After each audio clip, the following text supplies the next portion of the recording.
Il n'y a rien de tel que ta présence, Seigneur. Est-ce que nous avons de meilleur? Oh Dieu.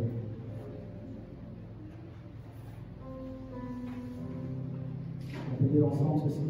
Viens nous combler de toi. Viens nous donner de foi.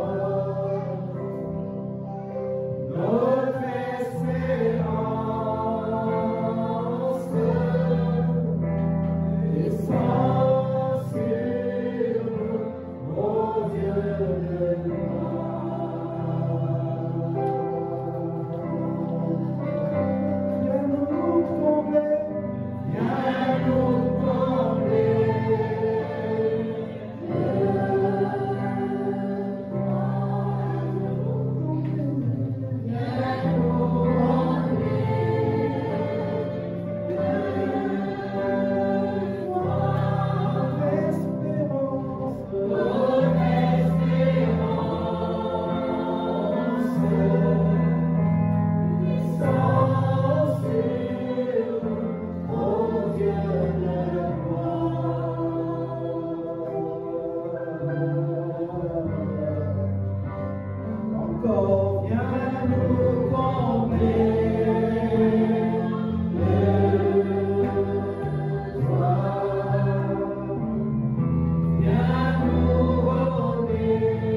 Seigneur, merci pour ce moment, merci pour ta présence, au nom de Jésus.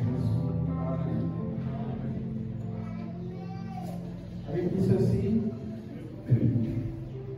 nous sommes dans le livre de Matthieu. Maintenant, on peut se tenir debout. Chapitre 28.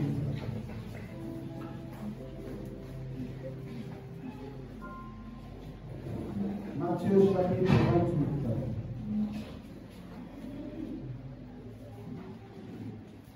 À partir du verset 18, il est écrit: Jésus s'étant approché de leur parla ainsi: tout pouvoir m'a été donné dans le ciel et sur la terre. Allez, faites de toutes les nations les disciples, les baptisant au nom du Père, du Fils et du Saint-Esprit, et enseignez-leur à observer tout ce que je vous ai prescrit. Et voici, je suis avec vous tous les jours jusqu'à la fin du monde. On va lire également Marc 16.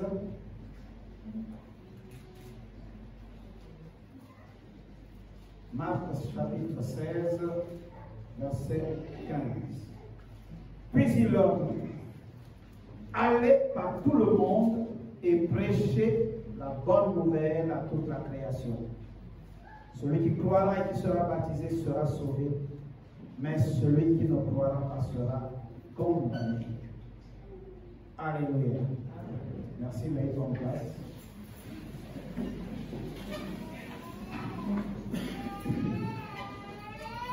Alors ce matin,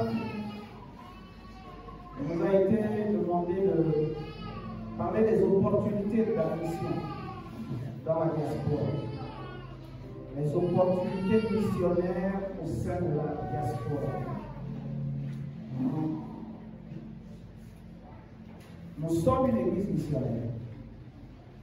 Alliance chrétienne, c'est une église à vocation missionnaire. Parce que l'Alliance chrétienne, comme vous le savez, n'est pas née au Gabon. Elle est née aux États-Unis.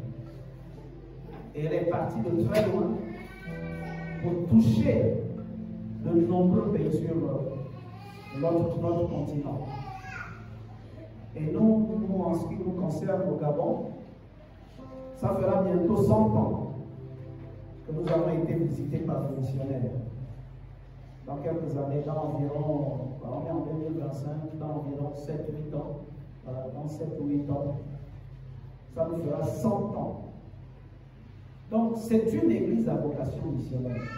C'est pourquoi vous allez vous rendre compte que quand vous faites la nationale, quasiment à chaque village, vous verrez toujours un petit panneau Alliance chrétienne missionnaire.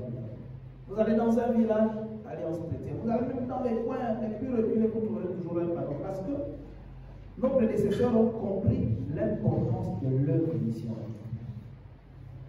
En fait, nous ne sommes pas sauvés pour être entre nous en vase clos, pour nous plaire entre nous, un peu comme les disciples, les 120 dans la chambre haute.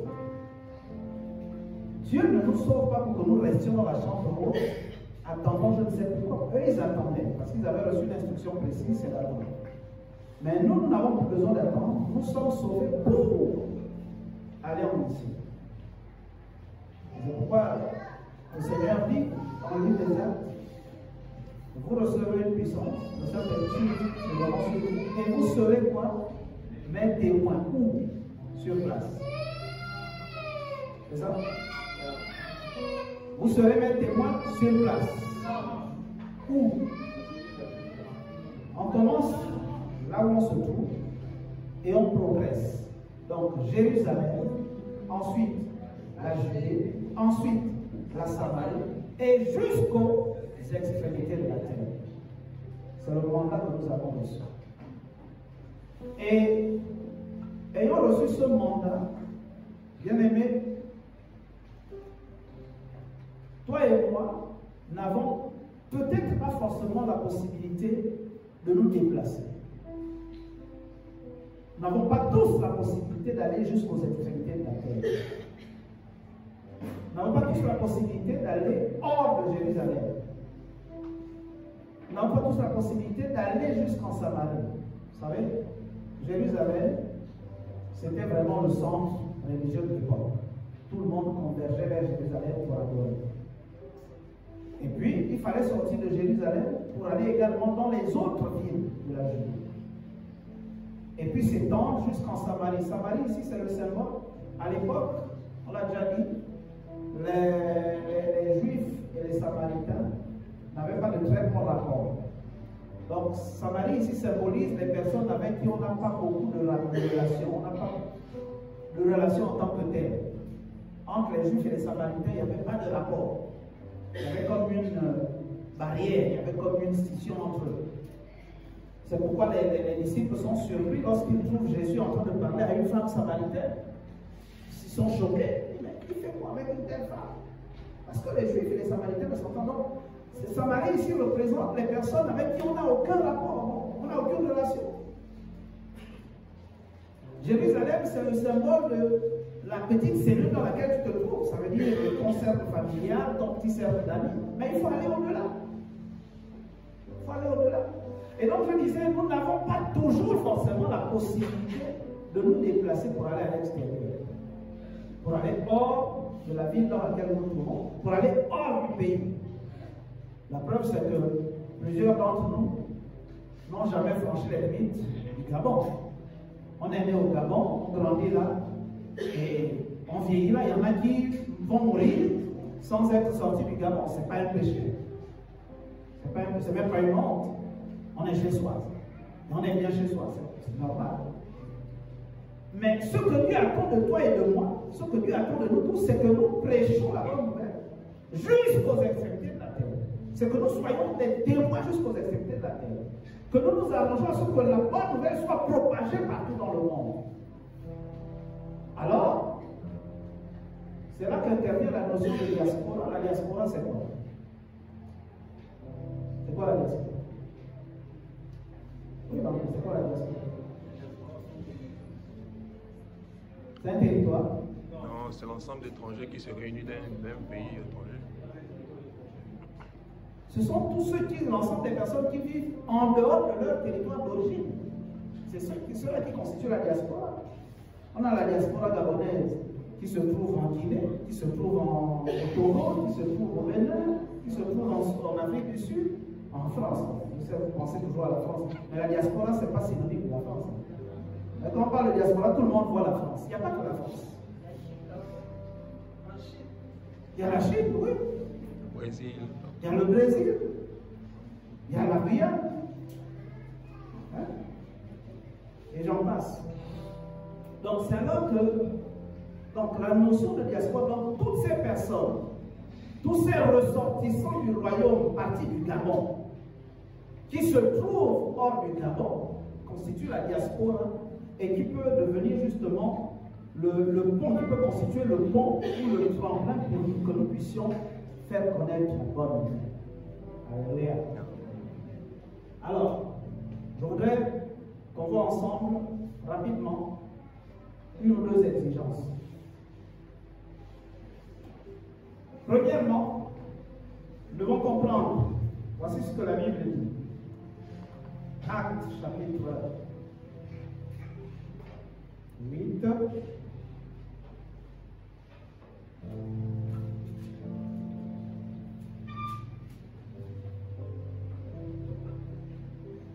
Actes chapitre 8. Il est écrit, Saul avait approuvé le meurtre d'Étienne. Il y eut ce jour-là une grande persécution contre l'église de Jérusalem et tous, excepté les apôtres, se dispersèrent dans les contrées de la Judée et de la Samarie. Les hommes qui ont enseveli Étienne le pleurèrent à grand cri. Saul de son côté ravageait l'église, pénétrant dans les maisons. Il en arrachait les hommes et femmes qui les faisaient jeter en prison. Verset 4. Ceux qui avaient été dispersés allaient de lieu en lieu, annonçant la bonne nouvelle de la parole. Ceux qui avaient été dispersés allaient de lieu en lieu, annonçant la bonne nouvelle de la parole. Alors, il est important de comprendre ici que lorsque quelqu'un se trouve, lorsqu'un enfant de Dieu, lorsqu'un chrétien, un citoyen du royaume, se trouve hors de son territoire d'origine, eh bien, il doit considérer qu'il est en mission. Nous devons comprendre que toutes les fois que nous sommes hors de notre territoire, nous sommes en mission. Il faut arrêter les téléphones. Tu es un missionnaire, il faut que tu comprennes ça. Je suis un missionnaire. Toutes les fois que je suis hors de ma localité, je suis en mission. Je dois me considérer en mission. Remarquez, Jésus avait demandé aux disciples d'attendre à Jérusalem, d'attendre la promesse. Et quand la promesse devait arriver, il leur avait dit clairement qu'il fallait qu'ils aillent partout. Mais quand nous lisons l'histoire de la première église, on se rend compte qu'ils ont pris plaisir à rester à Jérusalem. Ils ont pris plaisir. Ils ont vu. C'est bien lorsqu'on reçoit la puissance du Saint-Esprit, lorsqu'on commence à voir les miracles, lorsqu'on voit Dieu à l'œuvre, on est content, on veut vivre ça continuellement. Sauf qu'on a tendance à oublier, le plus important, c'est de témoigner ailleurs que là où on est. Aller aussi ailleurs. Et donc, Dieu va susciter justement la persécution. Les personnes qui avaient été dispersées là-dedans, qui étaient victimes de cette persécution, sont retrouvées partout. Et eux, ils ont compris qu'ils avaient un mandat. Et ce mandat, pour eux, consistait à proclamer la bonne nouvelle. Et la Bible dit que c'est dans ce contexte que tous ceux qui avaient été dispersés ont commencé à propager la bonne nouvelle. Ils se sont retrouvés en Samarie. Eux qui n'avaient pas de rapport avec les Samaritains. Mais à la faveur de cette persécution, ils se sont retrouvés justement en Samarie. Et si vous lisez la suite, on va voir, on va découvrir Philippe, qui va faire beaucoup de choses, le diable Philippe. Donc, toutes les fois que quelqu'un est hors de son territoire d'origine, il est absolument mandaté. Il faut qu'il comprenne qu'il est mandaté, qu'il est en mission. Et il faut donc qu'il commence à témoigner de Jésus. Donc, si nous voulons que l'Église fasse correctement l'œuvre à laquelle Dieu l'appelle, il est important que chacun de nous, c'est ça la première exigence, c'est que chaque membre de l'Église comprenne qu'il est un missionnaire. Et chaque fois qu'il est en déplacement, chaque fois qu'il est hors de son territoire, il doit se considérer comme en mission. Et les gens, même dans l'Ancien Testament, les gens qui se sont retrouvés en déportation, vous connaissez l'histoire de Daniel, allez lire Daniel. Daniel et ses amis. Mais c'était des missionnaires. Parce que, vous êtes d'accord avec moi que le roi a même pris un décret pour dire désormais, le seul Dieu qu'on doit vénérer sur ce territoire, c'est le Dieu de Daniel et de ses 3 amis. Le Shadrach, le Meshach et l'Abednego. Il prend un décret et il impose le Dieu de Daniel. Pourquoi? Parce qu'il s'est rendu compte que les gars là, ils ont quand même quelque chose de particulier et ils ont un témoignage qui est hors du commun. C'était des missionnaires. Parce qu'ils considéraient qu'ils étaient en mission, ils ont refusé dès le départ de perdre leur identité. C'est ce qu'on leur a proposé. La première chose qu'on leur a proposé quand ils sont arrivés. On a déjà parlé de ça il y a quelques temps. La première chose qu'on leur propose quand ils arrivent, c'est de changer de nom. Vous savez que le nom, c'est notre identité. Et la deuxième chose qu'on veut leur imposer, c'est de s'adapter à la culture de Babylone. Ce qu'ils ont refusé. Ils ont refusé de se laisser mouler dans la culture de Babylone. Parce qu'ils avaient une identité à préserver. Ils avaient un statut à préserver. Et la Bible dit que Daniel et ses amis étaient au milieu de tous les sages, au milieu de tous les hommes importants de Babylone. Ils étaient des hommes de distinction. Ils étaient, pour les questions importantes, la Bible dit qu'ils étaient plusieurs fois, c'est quoi, c'est combien? 10 fois. Ils étaient 10 fois supérieurs, on les trouvait 10 fois supérieurs à tous les sages de Babylone. Voilà les gens qui ont compris. Il est important que tu comprennes que là où tu te trouves, là où Dieu t'envoie, même pour ceux qui vont aller en vacances, les vacances, ce n'est pas la récréation. Parce que je vois certains là, ils sont en train de se préparer. Alors, moi, je dois partir.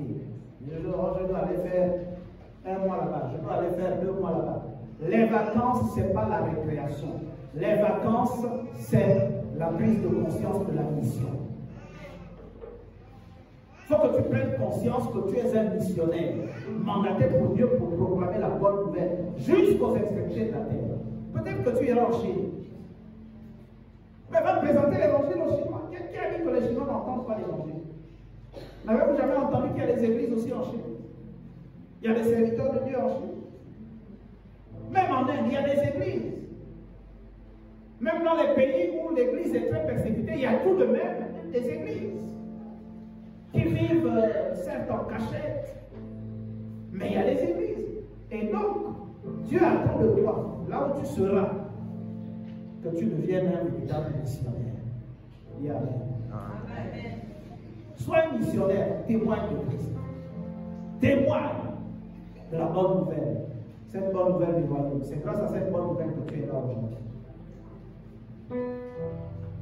Donc ça c'est la première chose. Il faut comprendre, pour que l'œuvre missionnaire avance, il faut que chaque chrétien comprenne qu'il est un missionnaire. Et toutes les fois qu'il se trouve, lorsque tu es hors de Libreville, même lorsque tu es hors du Gabon, il faut que tu comprennes que tu es avant un missionnaire. Et que tu dois faire la mission là où tu te trouves. La mission consiste à proclamer la bonne nouvelle, à annoncer la bonne nouvelle, à témoigner du royaume de Dieu là où tu te trouves. Dans ton nouvel environnement, même si ce n'est que pour 2 semaines. Témoigne. Proclame. l'œuvre de Dieu et fais-le avec zèle. La deuxième exigence, rapidement, nous voulons lire le livre de Tite,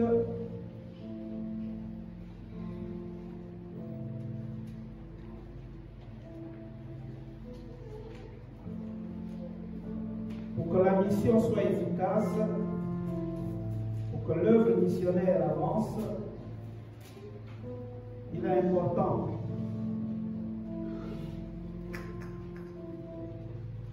Tite chapitre 2. Tite chapitre 2. Versets 7 à 8. Je vais lire à partir du verset 6. Exhorte même les jeunes gens à être modérés, te montrant toi-même à tous égards un modèle de bonnes œuvres, et en donnant un enseignement pur, digne, une parole saine, irréprochable, afin que l'adversaire soit confus, n'ayant aucun mal à dire de nous. La deuxième exigence, c'est qu'il faut soigner son témoignage. Il faut veiller sur son témoignage. C'est une chose que d'aller proclamer. C'est une chose que d'aller prêcher la bonne nouvelle. Mais c'en est une autre. De faire preuve d'un bon témoignage. Il faut être un modèle soi-même. Sois un modèle. Vous savez, ça va nous amener à la deuxième phase qui va consister à parler justement de la mission spécifique du Ghana. Un constat a été fait, c'est que la plupart de nos enfants ici, nous étions encore à Véa.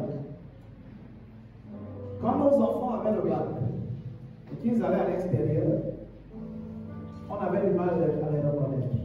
Parce que ici, on les amenait quand même à l'église, on faisait l'effort de les suivre.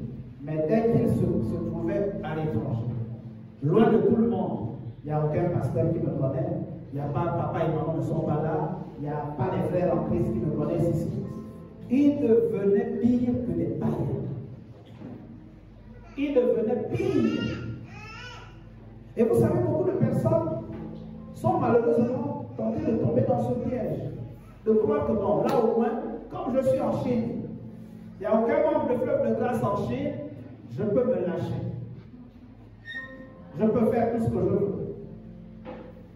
J'ai raconté à mon épouse, nous étions retrouvés.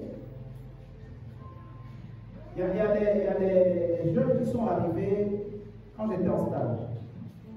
Il y a des jeunes qui sont arrivés quelques temps après nous. Et là, il y a un qui, ici au Gabon, bon, c'était peut-être pas un modèle, mais bon, ça allait.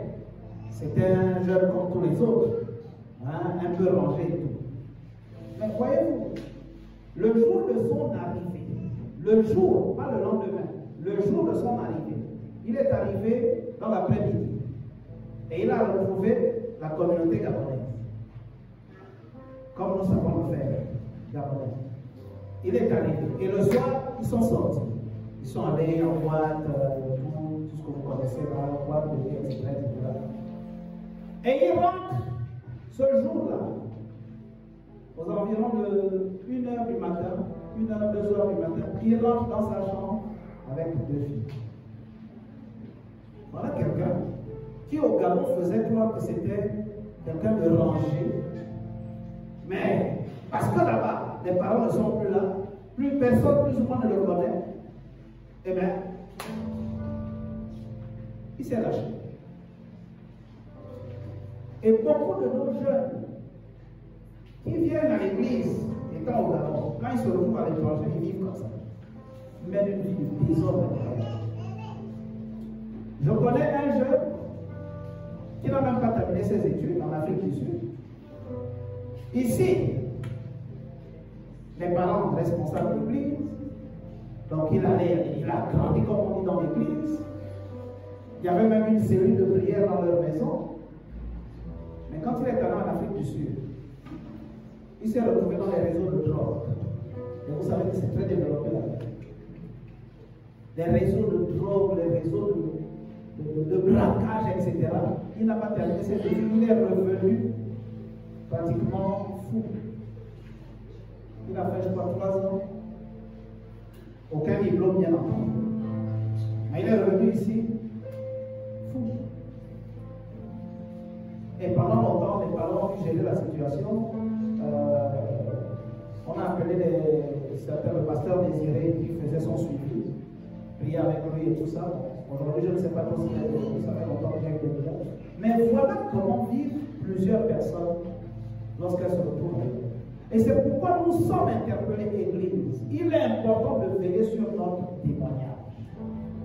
Toi qui vas voyager demain, toi qui vas peut-être aller étudier à l'extérieur, toi qui iras peut-être pour des raisons professionnelles, pour des raisons familiales, toi qui vas juste aller en vacances, est-ce que tu veilles sur ton témoignage?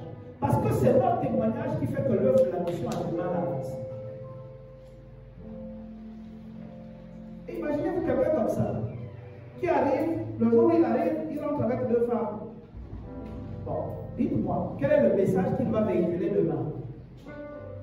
Pendant tout son séjour, est-ce qu'il aura même le courage d'annoncer la bonne nouvelle à quelqu'un? Et puis qui va l'écouter? Qui sera tenté de l'écouter en nous? Veillons sur notre témoignage bien-aimé. Il faut qu'on veille sur notre témoignage. Je dis bien, que ce soit ici, là où on te connaît, que ce soit même quand tu iras au village, là, en visite au parents, parce que, vous savez, on a fait également ce constat. Les situations de délivrance, les cas de délivrance qui sont les plus récurrents, c'est généralement les gens qui vont en vacances. Quand ils reviennent à charger les dégâts. C'est un constat. C'est le ministère qui vous a appris ça. Toutes les fois qu'on recevait des gens qui revenaient vacances, ils étaient chargés de mauvais esprits, chargés de dégâts. Pourquoi? Parce que quand ils vont au village, ils vont tout ramasser. Là-bas, c'est sans restriction. Il n'y a pas de frein. Il n'y a pas de garde de fou. Chacun pense ce qu'il peut faire. C'est là où beaucoup repartent dans les rites traditionnels. Hein? Tout le monde danse, je ne sais quoi. Toi aussi, tu vas danser.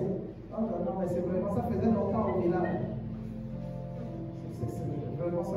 On avait la nostalgie. Ah ouais. Mon ami, est-ce que tu as compris que lorsque tu es en Christ, tu es une nouvelle? Est-ce que tu as compris ça? Est-ce que tu as compris que les choses anciennes doivent rester dans le passé? Et que désormais tu dois vivre conformément à la parole de Dieu? Est-ce que tu comprends ça? Sois un modèle.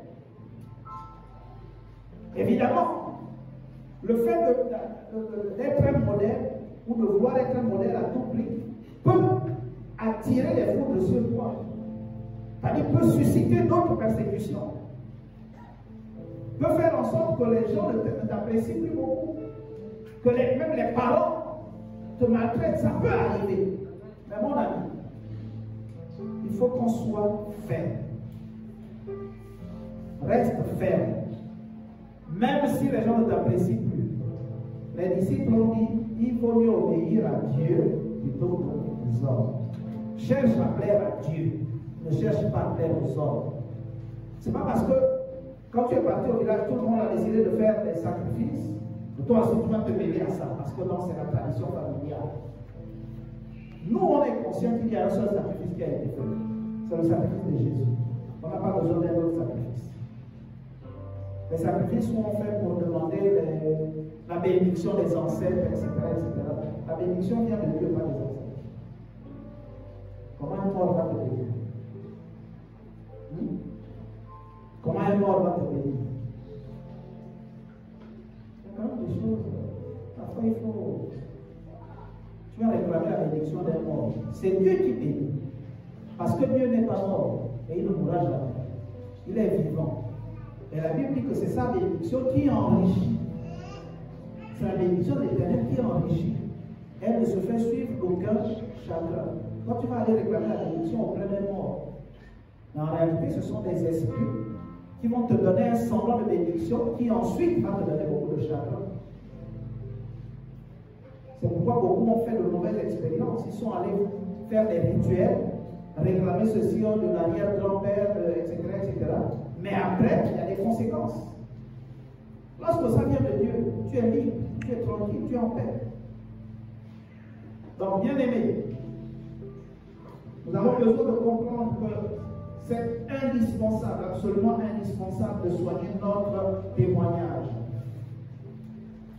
Nous avons été placés dans le monde, c'est ce que Jésus nous dit, mais nous ne sommes plus du monde. Par conséquent, nous devons nous conserver purs. Jean chapitre 17.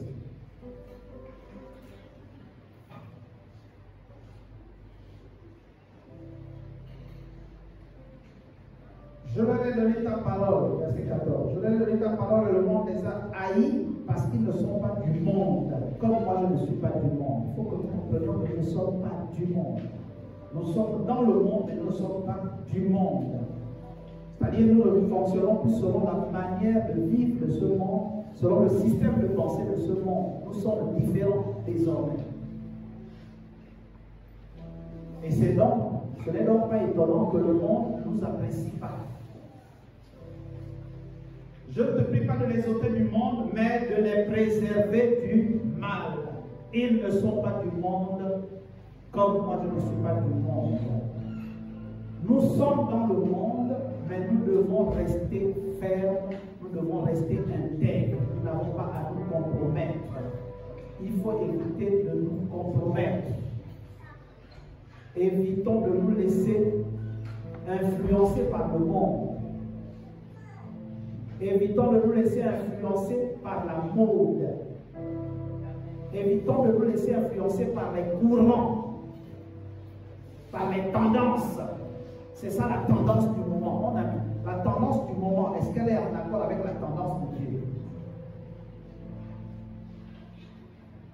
Le jour où on vient te dire que, parce que ce fut une tendance, beaucoup n'ont pas connu ça, ce fut une tendance quand nous étions jeunes, quand nous étions au lycée. Vous voyez les pantalons jeans. La tendance à l'époque, c'était que la fermeture ou les boutons soient derrière. Vous avez connu ça? La tendance, oui, mais vous n'étiez même pas conçus. C'est notre époque. Nous, on a connu cette tendance. Les boutons étaient derrière. C'était la tendance. La tendance criss-cross, voilà. C'était une tendance à l'époque. Est-ce que c'est une bonne tendance? Est-ce que toutes les tendances sont bonnes? Les tendances où tous les hommes ont des boucles aux oreilles, est-ce que c'est une bonne tendance? Hein? Et quoi? Ah, la tendance est destroy. C'est une tendance. Est-ce que c'est une bonne tendance? C'est une bonne tendance. C'est une bonne tendance. Attends. Le vêtement est fait pour quoi? Le vêtement est fait pour quoi? Si tu prends un vêtement que tu le déchires, finalement tu veux quoi? Mais autant te balader nu. C'est mieux d'enlever une bonne fois. Dans le jardin, l'homme était mal habillé, Dieu l'a habillé. Analysez un peu. Dans le jardin, après le péché, l'homme a pris des feuilles pour essayer de cacher sa nudité. Dieu a vu que ce n'était pas bon. L'homme était en espoir, c'est pas bon. Et Dieu a pris des peaux d'animaux pour bien le couvrir. Donc Dieu nous montre que la nudité, il faut la cacher. Le corps, il faut le cacher. Maintenant, toi, tu prends un vêtement, tu déchires. Ou bien tu prends, tu coupes ici. Hein? On coupe ici, mais c'est la tendance. C'est la tendance. Soyons un modèle. Soyons notre témoignage. Sois ton témoignage. Sinon, là où tu te trouves, tu ne seras jamais un instrument de salut. Et ça, c'est un grand manque à gagner pour le royaume. Toutes les fois que tu as la possibilité de gagner une âme au Seigneur, mais qu'à cause de ton témoignage, peuvent pas venir au Seigneur, ça crée un gros manque à gagner. C'est un peu comme lorsque une entreprise n'a pas travaillé pendant des heures ou pendant des jours. Le manque à gagner, là, pour certaines entreprises, ça peut se chiffrer en termes de millions, de milliards. Une heure d'inactivité ou un jour ou 2 jours d'inactivité, ça peut représenter des centaines de millions qui ont été perdus. Et dans le royaume de Dieu, c'est la même chose. C'est-à-dire toutes les fois qu'à cause de ton témoignage, à cause de ton mauvais témoignage, les gens n'ont pas pu se tourner vers le royaume, et bien ça crée un gros manque à gagner dans le royaume. Donc ne sois pas de ceux qui provoquent des manques à gagner pour le ciel. Sois au contraire de ceux qui ajoutent chaque jour de la valeur au royaume de Dieu. Alléluia. C'est un missionnaire.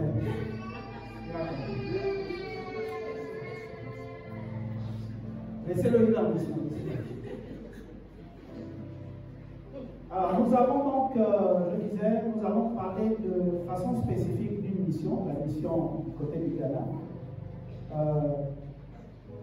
qui est née justement pour répondre entre autres à ce besoin, à cette urgence. Parce qu'on s'est rendu compte que la plupart de nos enfants à l'extérieur s'égaraient complètement. Pour la plupart, ils s'égaraient complètement. On a un pasteur, je fais le nom par discrétion. Son fils était justement au Ghana. Et il a fait quoi? 5 ans, je crois. Environ 5 ans. 5 à 6 ans. Mais pendant les 5 ou 6 années qu'il a passé là-bas, le petit est allé dans des voies bizarres. L'église, ce n'était plus ça. L'école, il a abandonné. Et il était perdu. Et un jour, heureusement que Dieu nous aime, Dieu va interpeller ses parents.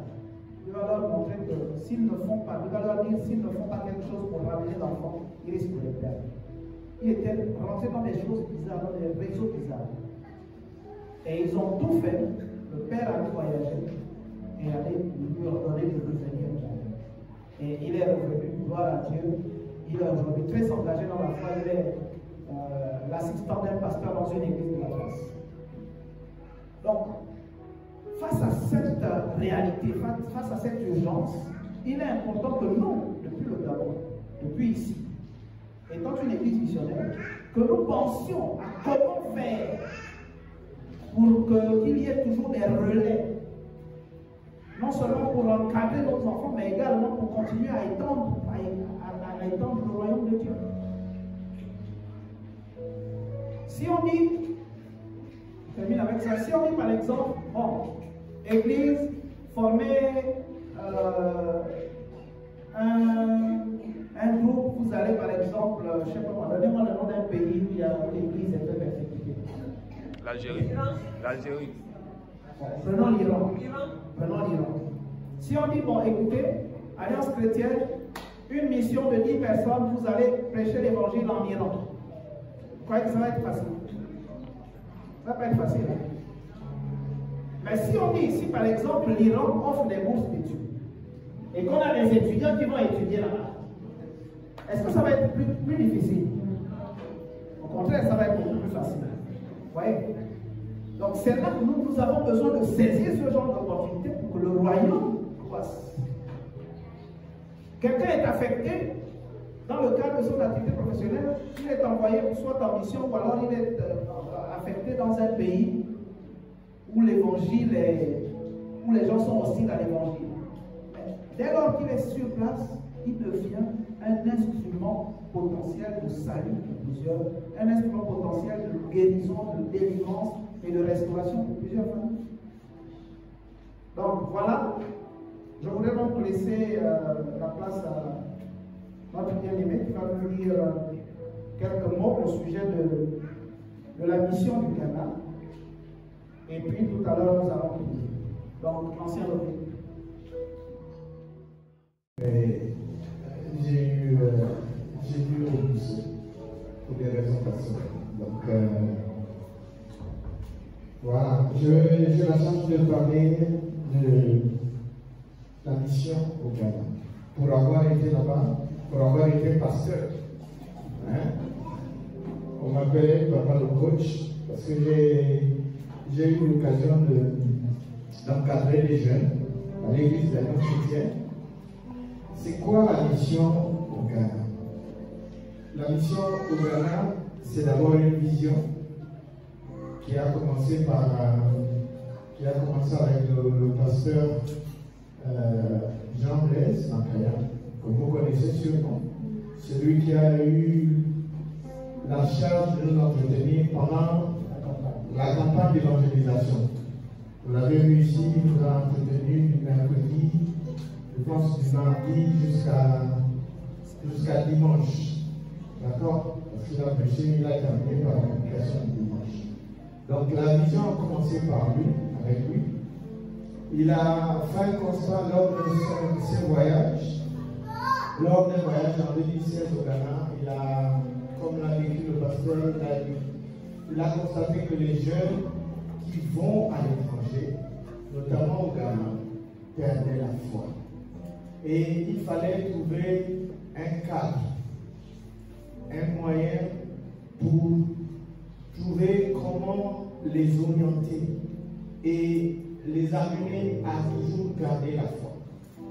Donc, ça a commencé par là. Ensuite, la mission au Ghana, c'est aussi une communauté, appelée communauté de gloire. Donc, l'église d'Alliance chrétienne là-bas s'appelle l'église d'Alliance chrétienne missionnaire communauté de gloire. C'est une petite église, c'est une église des étudiants. Il y a plusieurs étudiants de différentes nationalités qui sont là, qui sont encadrés. Il y a des Ivoiriens, des Béninois, des Congolais. Et pour ma part, j'ai eu l'occasion de travailler avec tous ces jeunes quand j'étais là. Mais c'était une expérience enrichissante pour moi. Parce que se retrouver à la tête d'une église comme responsable, je n'avais jamais eu l'occasion. Mais j'ai eu l'occasion d'orienter les jeunes, de les responsabiliser. Et j'ai vu qu'ils grandissaient avec Dieu. Et c'était encourageant pour moi. J'ai donné à chacun la responsabilité. On a essayé d'organiser l'église, mais c'était les jeunes qui dirigeaient chaque département. Et ils se sentaient bien, ils le faisaient bien. Et moi, quand j'ai vu ça, je me suis dit merci. Et jusqu'à présent, il m'appelle Papa le coach, Papa Rodrigue. Comment tu faisais quand j'étais là? Parce que quand ça ne va pas, quand ils ont besoin de questions, ils me rappellent. C'était intéressant. Donc c'est l'occasion pour nous aussi pour ceux qui ont le bac, de prendre la destination Ghana. Et ce sera intéressant. Parce que vous gagnez, non seulement vous gagnez en anglais, parce que nous ne pouvons plus faire un cursus sans l'anglais. C'est important de parler l'anglais. Vous allez remarquer que même quand vous allez en France ou partout ailleurs, il faudrait avoir un minimum d'anglais. Donc c'est l'occasion pour vous d'y aller. C'est vrai que c'est difficile. La difficulté au Ghana, de vie au Ghana, c'est le logement. Il faut payer le logement pour une année. Mais la vie au Ghana n'est pas compliquée. Avec 10 000 francs, ça vous fait 200, et que ça dépend du taux parce que le taux fluctue. Donc, vous pouvez bien vivre avec 50 000 francs. Vous pouvez passer un mois avec 50 000. La vie est moins chère par rapport au Ghana. Donc, pour ceux qui veulent faire des études supérieures, vous pouvez choisir une destination le Ghana. Pensez-y.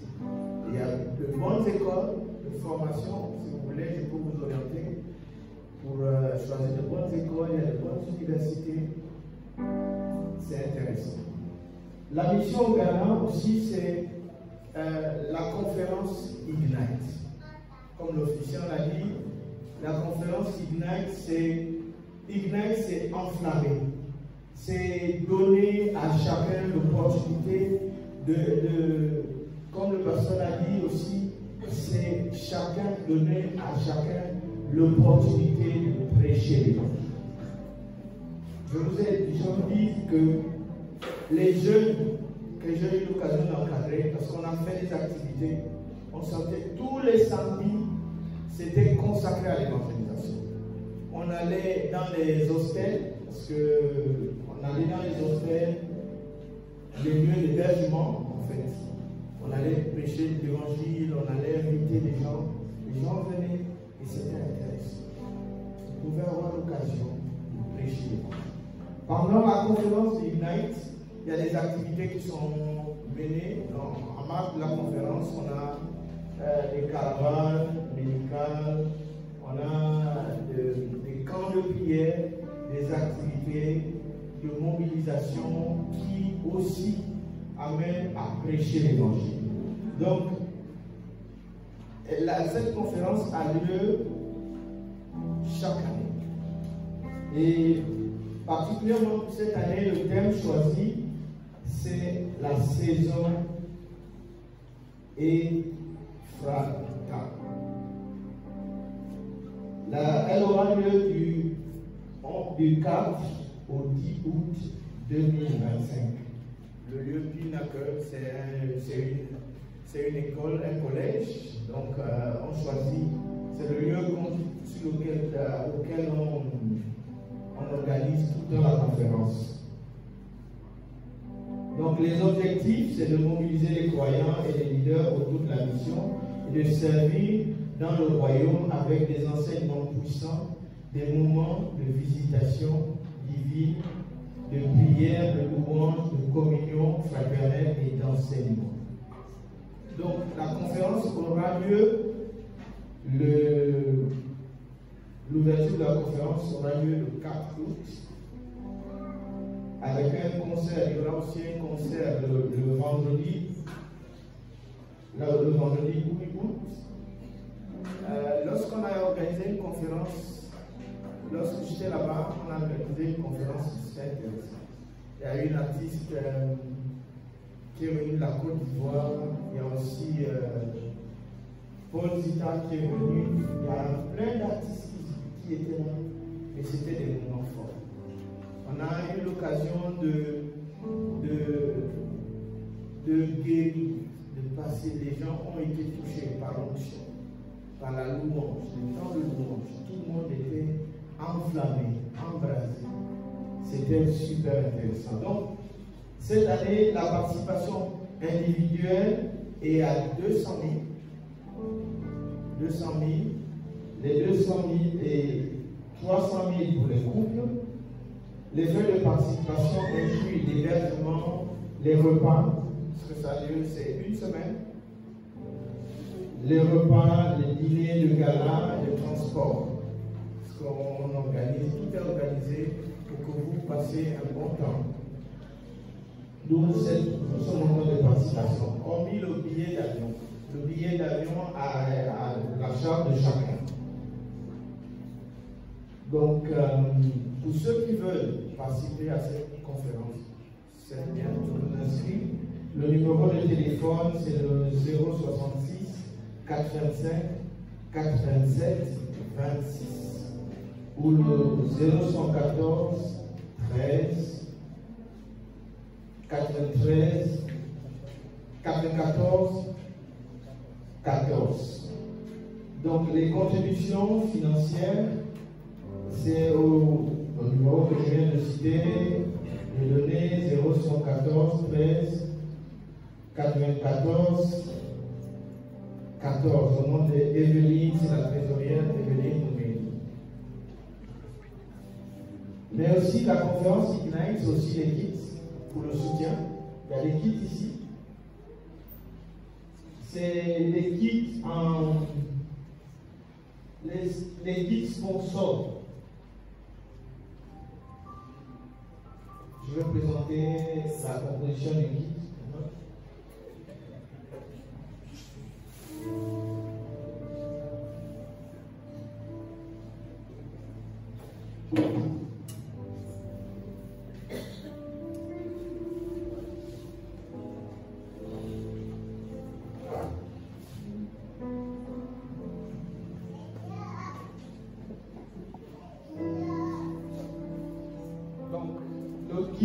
Comprend un calepin, une gourde, une tasse, un stylo. C'est comme je dis, ça ne vaut pas le coup, mais c'est des kits sponsors pour aider à l'organisation de la conférence. Donc c'est à 30 000 francs. Ou plus, pour ceux qui veulent donner un peu plus, mais c'est à partir de 30 000. Voilà. Voilà comme ça et il y en a 5 ou 6 je pense. Il y en a 5 ou 6 pour ceux qui veulent. Rapprochez-vous du pasteur et puis on va vous le donner. Ou maman Chantal. Maman Chantal.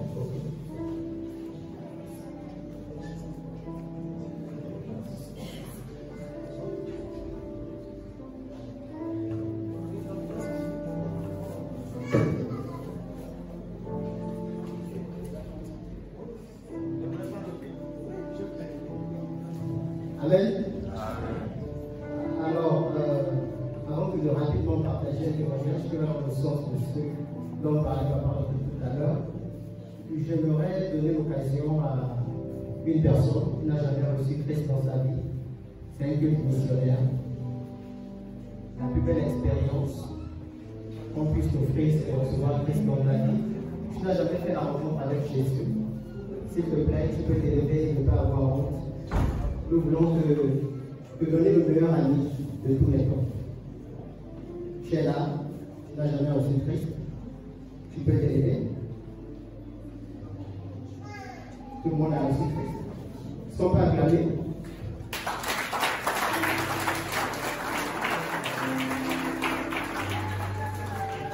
Alors, très rapidement, moi, quand j'étais en Russie, en 2014, je suis arrivé dans une ville qui n'avait pas connu de noirs. Donc, ils voyaient pour la première fois les noirs. Donc, on devenait même des stars parce qu'ils nous prenaient en photo. Et à un moment, on a même monétisé ça parce qu'on demandait de l'argent. Mais, après, les Angolais sont arrivés, le business s'est effondré parce qu'il y avait trop de noirs. Mais, il n'y avait aucune église. Et entre étudiants, on était obligé de créer une communauté et on s'est réuni sur une maman russe qui nous avait fait le privilège de nous donner sa demeure. Et à partir de là, on a créé une sorte de communauté chrétienne des jeunes. Et je crois que jusqu'aujourd'hui, elle existe. Et moi, j'ai appris l'anglais là-bas, j'ai appris le portugais. C'est tellement un brassage culturel qui va au-delà même des bénéfices spirituels. C'est en étant dans ce cercle-là que j'ai boosté, on va dire quoi, la réception de mon parler en langue. Parce que je ne parlais pas en langue et j'étais un peu complexé à chaque fois quand les autres parlaient en langue. En autre langue, moi j'étais en français, au moment où j'ai cours de verbes, de mots, alors que les autres sont en train de prier. Et vraiment, j'exhorte ceux-là qui sortent, que ce soit à l'extérieur, surtout à l'extérieur, parce qu'à l'extérieur, franchement, beaucoup s'égarent. Il y a des jeunes qui quittent le pays, qui ne consomment pas, qui ne fument pas, lorsqu'ils partent, la mauvaise influence les change négativement. Mais, comme disait le pasteur, cela également concerne également ceux qui vont à l'intérieur. Amen. Alors, on va passer aux offrandes, très rapidement.